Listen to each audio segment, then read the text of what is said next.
Soy Jeff Turner. He impreso más de $1.000.000 en billetes estadounidenses.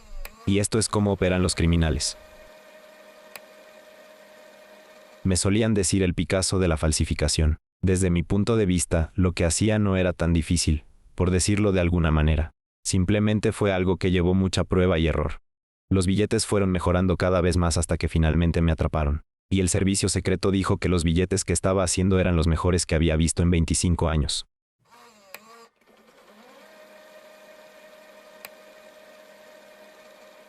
Comencé con la falsificación de billetes estadounidenses cuando estaba en una situación financiera desesperada. Choqué una camioneta de trabajo y como consecuencia perdí mi empleo. Y en casa estaba mi bebé recién nacido. El contrato de alquiler de nuestra casa se había terminado. Así que por todas esas razones, me encontraba en una situación desesperada. Solo estaba tratando de encontrar la manera de que mi familia pudiera salir adelante. Y la falsificación terminó siendo la forma más segura y fácil de hacerlo. La mayoría del dinero que imprimí fue el billete de $100 de la serie 1996. También falsifiqué algunos de los billetes de la serie 2013, los nuevos billetes azules. Pero en realidad eso fue un pasatiempo o un desafío para mí. Crear los archivos digitales fue lo que más me retrasó en el inicio de la falsificación de billetes. Durante los 2 primeros meses, me concentré únicamente en la edición de estas imágenes. La verdad es que en Wikipedia se pueden encontrar imágenes de alta resolución. Y lo primero que hice fue dividir la imagen en diferentes capas con la ayuda de un programa. De esa forma obtuve una imagen con solo el color de fondo. Luego desordené los números de serie. Tenía que encontrar un papel muy fino y lo suficientemente opaco como para que no se pudiera ver el hilo de seguridad ni la marca de agua a través del anverso del billete. Intenté con papel de arroz, papel pergamino, papel de calcar, papel higiénico y hasta con envoltorios de papel higiénico. Con el tiempo descubrí que el papel de las Biblias era perfecto. El papel Biblia tiene un brillo de tono morado apagado, igual que el dinero. Para conseguir papel Biblia, solía ir a librerías y sacaba las páginas en blanco. Prácticamente fui a todas las librerías que hay en Knoxville. Primero cubría los billetes con una laca mate en aerosol, que básicamente permitía que los bolígrafos de detección de falsificaciones parezcan amarillos. Además usaba una pluma de tinta invisible para dibujar una línea que solo se ve bajo luz ultravioleta sobre el hilo de seguridad, incrustado verticalmente a la izquierda del retrato. También encontré una sombra de ojos verde tornasolado con la que pinté el 100 de la esquina inferior del billete, para replicar la tinta que cambia de color cobre a color verde. El personal de las cajas suele pasar la uña sobre la camisa de Benjamin Franklin para comprobar que la textura sea rígida. Por esa razón me dirigí a una tienda Hobby Lobby, donde encontré un bolígrafo de pegamento con punta fina. Una vez que ese bolígrafo se secaba, la camisa obtenía cierta textura. Lo que fue muy difícil de falsificar es la banda de seguridad en 3D que se encuentra en el billete de $100 moderno. La oficina de grabado e impresión subcontrata a una empresa para que produzca el papel y algunas de las características de seguridad. Y logré encontrar los derechos de patente, donde básicamente se explicaba cómo confeccionar esas características. El proceso de prueba y error fue frustrante. Cuando empecé con la falsificación de los billetes, tuve que experimentar mucho. Creo que de cada 5 billetes que intentaba hacer, solo uno me salía bien. En los últimos tiempos, podía hacer un billete de $100 falsificado perfecto en 5 o 10 minutos.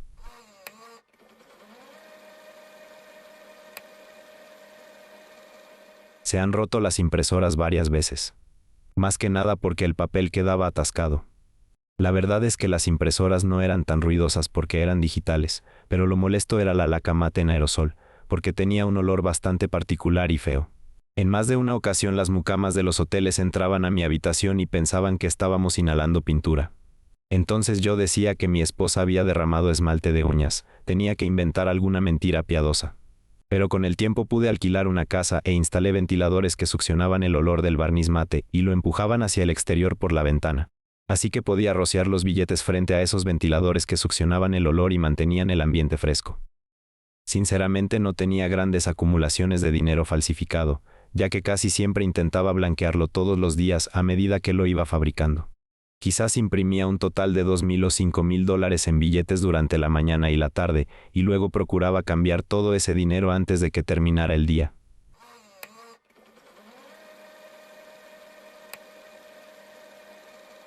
Desde mi punto de vista, las tiendas más prácticas para cambiar estos billetes eran las 10 o 20 grandes corporaciones que había.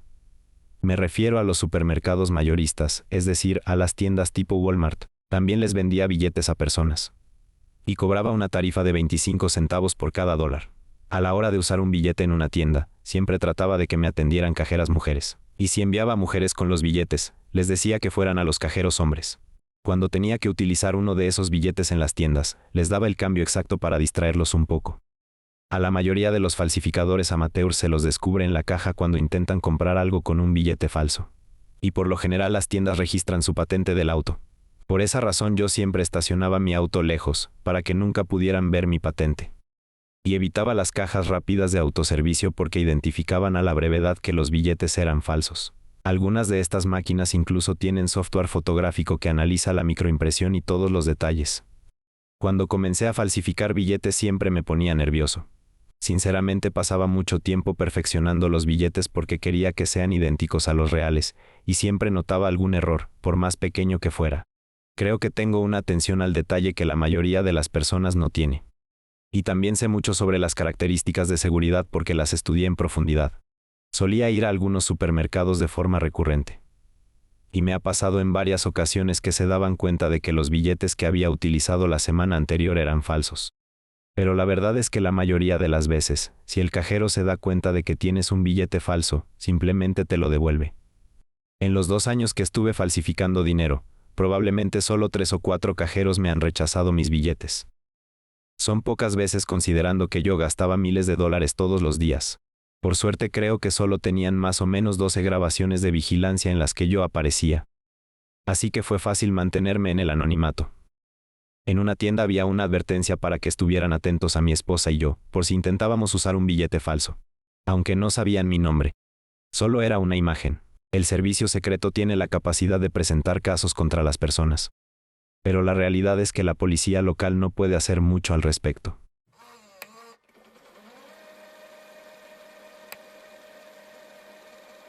Knoxville tiene muchos traficantes que se encuentran fuera de la ciudad. Lo que ocurre es que las drogas son un poco más caras en Knoxville que en Detroit, Chicago, Cleveland o Atlanta. Por esa razón muchas personas van a estas ciudades de nivel medio para comprar drogas y luego venderlas aquí, porque pueden obtener una mayor ganancia. Por ejemplo, puedes comprar un cuadro de droga en Detroit por $25,000 y luego venderlo en Knoxville por $100,000. En ese momento yo era adicto a las drogas, por lo que gran parte de los billetes falsos la usaba para comprarle drogas a los traficantes. Algunos a los que les dije la verdad con respecto a lo que hago decidieron empezar a comprarme billetes, como un traficante de drogas de Cleveland. Pero hubo un par de situaciones en las que les compré drogas a estas personas con los billetes falsos que yo fabricaba. Con respecto a la persona que terminó involucrándome y siendo la razón por la cual me atraparon, calculo que logré ganarle cerca de $10,000 durante el transcurso de aproximadamente un mes. Un día estaba lloviendo, me llamó y me comentó que uno de sus billetes se había mojado y que la tinta del 100 que cambia de color cobre a color verde se había corrido.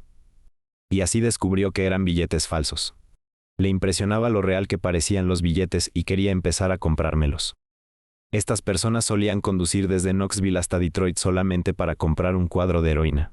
Y mezclaban entre 5 y 10,000 de mis billetes falsos cuando se dirigían a su ciudad para reabastecerse de drogas.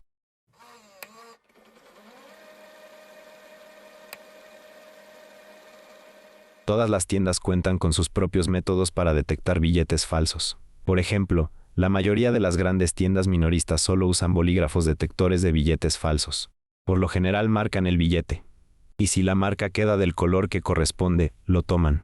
Si alguien quiere comprar un artículo muy barato con un billete de $100, lo más probable es que sea falso. Hay varias formas de comprobar que sea un billete de verdad. Una de ellas es sostenerlo a contraluz para revisar el hilo de seguridad y la marca de agua. La mejor manera de saber si un billete es real es usar un validador de billetes. Mira este. Es el billete de $100 más moderno que existe. Si sostienes el billete en un cierto ángulo y lo mueves, podrás observar que la tinta pasa de color verde metálico a color cobre. Y eso es porque tiene tinta magnética. Por la presencia de esa tinta, si doblas un billete por la mitad y lo pones sobre la mesa, puedes levantarlo con un imán de neodimio. Es lo suficientemente magnético como para que se pueda levantar de la mesa. Además, algunos cajeros rascan la camisa para sentir una especie de textura rígida en la superficie. Los billetes se fabrican con una prensa de impresión en bajo relieve que eleva la tinta sobre el papel, y de esa forma el papel obtiene una cierta textura. A decir verdad, los billetes son realmente muy resistentes. Y tienen una textura crujiente. Es verdad que el dinero tiene un olor particular. Incluso algunas personas me han preguntado si rociaba los billetes con el barniz mate demasiado pronto antes de gastarlos. ¿Entiendes a qué me refiero? Pero solo pocas personas se han quejado del olor. En realidad siempre me terminaban aceptando los billetes porque tenían todas las características de seguridad que un cajero buscaría. Así que incluso si parecían un poco sospechosos o mencionaban algo como el olor, me los terminaban aceptando igual. Porque la verdad es que realmente no había razones para creer que eran billetes falsos.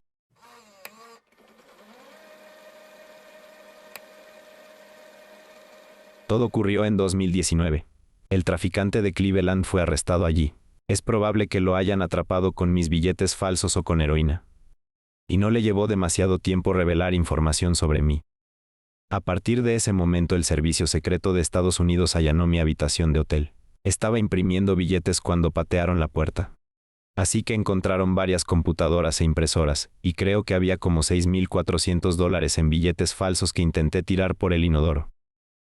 Me atraparon con las manos en la masa. Yo pensaba que me condenarían a unos 3 años de prisión. Pero los agentes del servicio secreto vinieron a verme, y básicamente me dijeron que podía declararme culpable a cambio de obtener ciertos beneficios. Me dijeron que si les mostraba cómo falsificaba los billetes, entonces no acusarían a mi esposa de nada. Además me darían crédito por la cooperación en el asunto, y mantendrían el monto de la restitución por debajo de los $100,000. Como consecuencia, gracias a esta cooperación el tiempo que yo debía estar en prisión se redujo a un rango de 10 a 16 meses. La pena máxima es de 20 años. Personalmente considero que quienes cometen delitos de cuello blanco deberían ir a la cárcel. Yo soy consciente de que merezco estar en prisión. Tuve suerte con la cantidad de tiempo que estuve allí. Me ayudó a dejar de consumir. En mi caso fue lo mejor que me pudo haber pasado.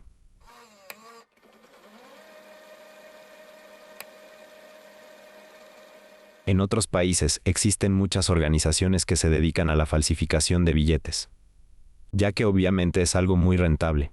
Por ejemplo, me han contado que muchos de los billetes falsos que existen se suelen producir en las ciudades de Lima y Medellín. He visto algunos billetes que, por lo que me han contado, provenían de Sudamérica. Pero desde mi punto de vista, no eran de la mejor calidad. Vienen de organizaciones criminales del narcotráfico. Y de acuerdo a todo lo que he vivido, sé que las personas que se encuentran en el negocio de las drogas son oportunistas. Por mi experiencia, no tengo duda de que los narcotraficantes siempre aprovechan cualquier oportunidad para ganar dinero. Hay un superdólar, que es un billete que probablemente proviene de Corea del Norte y es producido por el gobierno. La verdad es que prácticamente no se puede distinguir ese billete de uno legítimo. No solo tiene todas las características de seguridad, sino que todas están hechas a la perfección.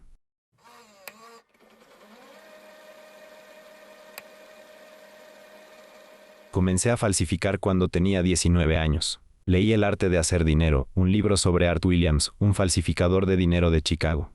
Y fue ese libro lo que me inspiró la idea original. Es por eso que decidí comenzar a falsificar.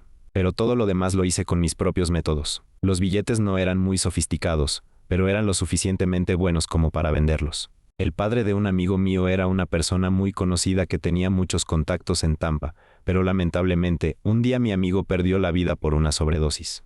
Básicamente dejé de hacerlo. En ese momento no quería que me atraparan.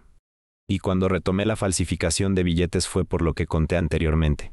Me encontraba en una situación financiera difícil, estaba realmente desesperado. Me pasaba todo el día pensando en qué podía hacer para obtener dinero rápido. A decir verdad, no creo que se pueda hacer algo para prevenir la falsificación de dinero. Aunque todo sea digital, todavía hay formas de falsificar las transacciones sin efectivo. Un día conocí a una persona que falsificaba tarjetas de crédito.